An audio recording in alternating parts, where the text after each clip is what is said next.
The difference here is it's not a continuity structure where you're selling something and moving it to another thing you're owning. It's an exit plan. So my understanding is that I can create a trust, transfer the assets to the trust, functionally sell the assets, even though I'm not, I guess, technically doing the one selling it. You have a trustee managing that.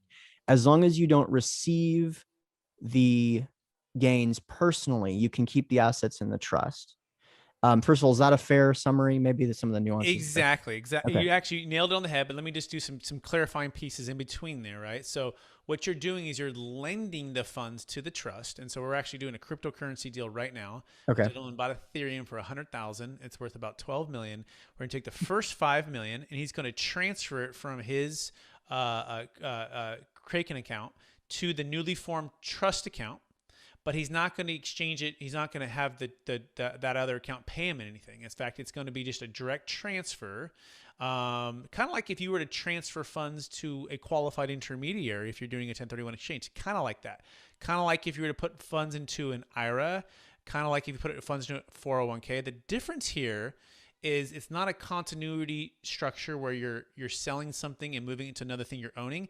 It's an exit plan where you're literally exiting your position in exchange for a promissory note and becoming the lender.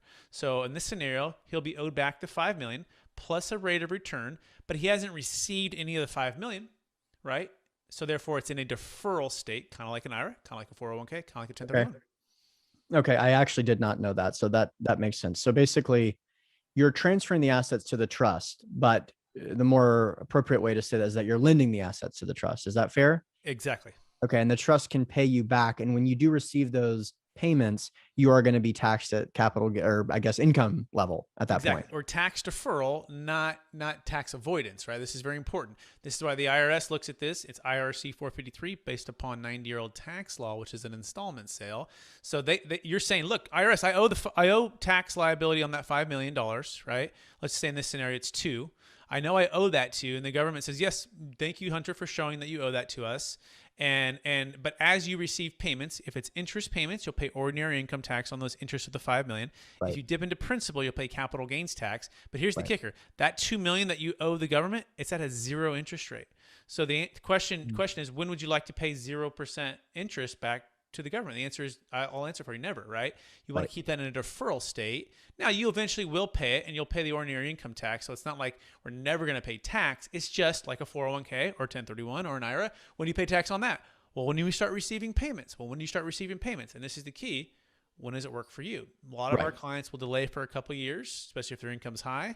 And in the meantime, they can use the funds. They can go back into active or passive real estate deals, or stocks, bonds, and mutual funds, or hard money lending, right? We can diversify the equity into multiple things. So it's perfect for the cryptocurrency person, right? Who's hit the home run lottery on the Ethereum or whatever, right? To sell, diversify, and then get some cash flow going. Okay.